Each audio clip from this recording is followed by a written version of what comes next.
Good morning, beautiful people. It's Aisha B here. Welcome to Social Media Trends on the Weekend Show.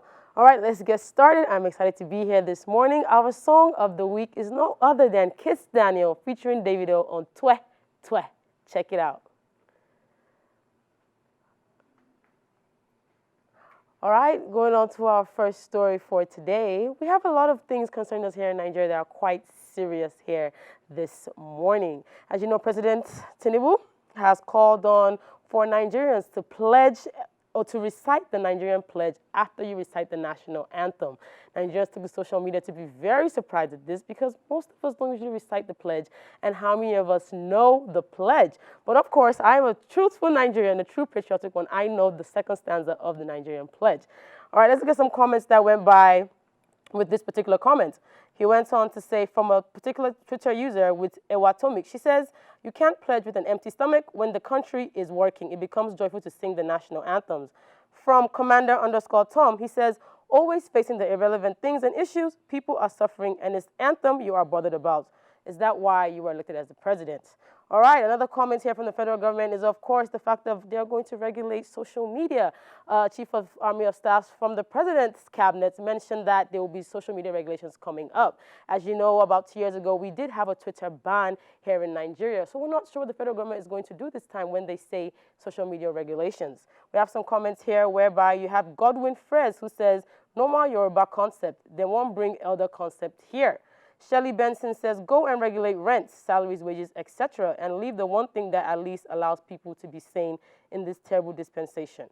You have from Keyman Fitness, he says, "But we can try regulating stealing and mismanagement of public funds first." That is extremely good, contribution to this story. All right, now we're leaving on this political space, going straight into our entertainment trends on social media.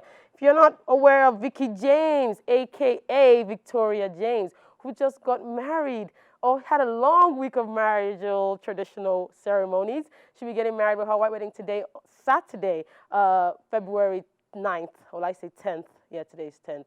All right, going on to I have some visuals here if we're able to show them. But of course, she went in grand style for her particular wedding. She is founder of Vicky James fashion brand, which styles for brides and celebrity stylists on the red carpet. Something similar to what I'm wearing is what she does for her brides, very beautiful and extravagant. And of course, celebrities who also go on and love her styles. We have a comment here from Tochi Lifestyle where she says, "They're singles. What we go do on the 14th of February?" Throughout the week, Vicky James' wedding has been trending from the outfits she wore. She wears about 6 different outfits so far. We're looking forward to what she's going to post for us on social media for her white wedding. We're not sure, but yesterday there's a video of her giving her pastor B, giving him his measurements for what he's going to wear for the church wedding. Isn't that phenomenal and quite different knowing she's a fashionista?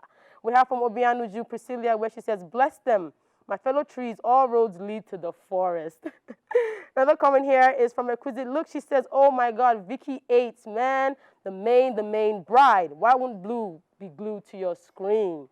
Going on to our next story for today, we have, of course, our Afrobeat sensation, Burna Boy, who performed at the Grammy. He has made history once again for being the first Afrobeat artist to perform at the Grammys. Now, trust me, his song that he remixed with 21 Savage and Brandy was where he performed. It was a beautiful African traditional performance where he had dancers in traditional attires and also freestyling with an amazing way to just know that Africa is now here to take over. We have comments from some of our viewers and Twitter fans at Stallion underscore XO. He says, "When Burna won a Grammy, we thought it was no easy. Now look at us. Can we give Odogu his flowers now?" We have from Wetcraft, "Now tell me who's the biggest artist in the world right now? If not Burna, Davido, Wizkid, and the rest of Afrobeat stars. Give me a name."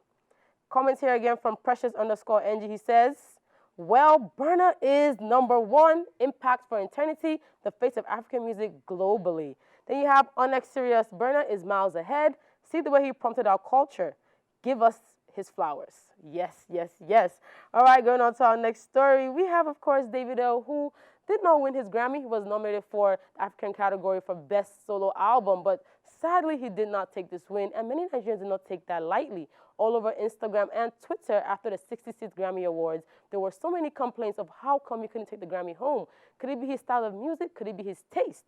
Well, David doesn't seem to be bothered as much because right now he is trending in New York where he has skit makers doing so much content for him, where he's dancing like a real artist that he is. Shout out to David for keeping it real and staying strong amidst all the issues on social media. You can't blame him. He's the baddest, of course. All right, just save up our time. That's all I have for you on social media trends this weekend. My name is Aisha B. Follow me at Aisha B on the X and, of course, on Instagram. And follow The Weekend Show at Weekend Show NG. Bye-bye.